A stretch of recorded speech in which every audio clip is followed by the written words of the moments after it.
Aujourd'hui, on s'attaque à un sujet qui nous touche tous au quotidien, en fait, l'ennui. Ouais, un très vaste sujet. Parce qu'on a souvent l'impression que l'ennui, c'est juste un grand vide, un truc angoissant qu'il faut absolument combler, quoi, frénétiquement. C'est clair. Alors que la source nous dit que pas du tout. C'est plutôt un message super important que notre esprit essaie de nous faire passer. Bon, décortiquons tout ça. Le truc fascinant que soulève la vidéo, c'est ce paradoxe moderne. Lequel, exactement? Mais on vit à une époque où, techniquement, on ne devrait jamais s'ennuyer. On a une abondance d'écrans, des jeux à l'infini, des séries. Et pourtant, ce sentiment d'insatisfaction chronique, il est toujours là. Ouais, c'est très juste de commencer par ça. Et c'est là que l'auteur pose un cadre conceptuel fort. Il explique que l'ennui, c'est pas une émotion qui sort de nulle part ou qui n'a pas de sens. En fait, c'est un signal de fin. Une fin, mais pas physique, on est d'accord. Voilà, c'est pas l'estomac qui gargouille, c'est vraiment la fin du cœur et de l'âme. L'ennui, c'est le messager qui vient te dire, enfin qui vient nous dire, qu'on est carencé à un niveau plus profond. J'adore cette idée. La source dit d'ailleurs que c'est pas la vie elle-même qui est monotone, n'est-ce pas? Ah bah non, pas du tout. Si on regarde bien, la nature, le monde, c'est un changement perpétuel. On a les saisons qui tournent, on a l'alternance entre le jour et la nuit. Même notre propre corps change. On passe de l'enfance à la vieillesse. Les décors de notre vie bougent tout le temps. Exactement. Et l'auteur fait remarquer que si la vie avait été conçue pour être fondamentalement ennuyeuse, bah, le décor resterait figé, ce qui n'est pas le cas. Du coup, si le monde extérieur est plein de variétés, le problème, il vient forcément de l'intérieur.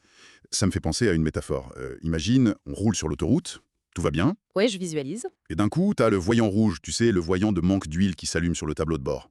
La réaction logique, ce serait de s'arrêter et de remettre de l'huile, non? Bah oui, c'est une question de survie pour le moteur. Sauf que là, ce qu'on fait face à l'ennui, c'est comme si on prenait un petit autocollant, genre un truc bien coloré, et on le collait direct sur le voyant lumineux, pour plus le voir. C'est une super analogie. On masque le problème sans le régler. C'est ça. Le voyant ne brille plus, on est content, mais le moteur continue de tourner à sec, et il finit par serrer. On ignore l'ennui en scrollant sur notre téléphone, et le problème de fond s'aggrave en silence. Et le drame moderne, c'est que notre divertissement, les réseaux, les jeux, tout ça est calibré au millimètre pour satisfaire uniquement le nafs. Ah, donc on nourrit le mauvais système en fait. C'est tout à fait ça. On donne une fausse sensation de satiété au nafs, mais l'âme, elle, reste complètement affamée. Et sur le long terme, c'est ce qui mène à des états dépressifs et à ce vide intérieur qu'on ressent beaucoup aujourd'hui. Mais du coup, ça pose une vraie question. Si notre âme est en train de mourir de faim, pourquoi est-ce qu'on continue jour après jour à choisir la mauvaise nourriture? Pourquoi on retourne vers ces distractions futiles? Ben, ça nous amène directement à notre difficulté en tant qu'être humain à différer la satisfaction. Le nafs, notre ego basique, il déteste attendre. Alors, qu'est-ce que tout cela signifie au fond? Pourquoi on a tellement peur de grandir spirituellement et pourquoi on fuit vers des jeux chronophages? Qu'est-ce qu'on cherche à éviter à tout prix? En un mot, les questions existentielles. L'ennui, le silence, ça nous force à nous regarder en face. C'est le miroir qu'on veut pas regarder. Voilà. Sans bruit de fond, les vraies questions remontent. Qui je suis? Pourquoi est-ce que la mort existe? Quelle est ma mission sur cette terre? C'est vrai que c'est des questions vertigineuses, ça peut angoisser n'importe qui. Complètement. Donc pour éviter d'y répondre ou juste pour fuir nos responsabilités, on s'étourdit. Et l'auteur précise bien que ça passe par les jeux, les réseaux, mais aussi par des trucs valorisés socialement, comme l'addiction au travail. Ah oui, le workolisme. Travailler 15 heures par jour, c'est aussi une fuite. C'est intéressant. Et pour expliquer cette fuite dans les divertissements, l'auteur a une métaphore qui m'a vraiment marqué. L'anesthésie sans épines. Ah oui, celle-là, elle est glaçante de vérité. Tu peux nous la détailler? Parce que le concept d'anesthésie sans épines, c'est brillant pour décrire notre rapport à la tech. Ouais.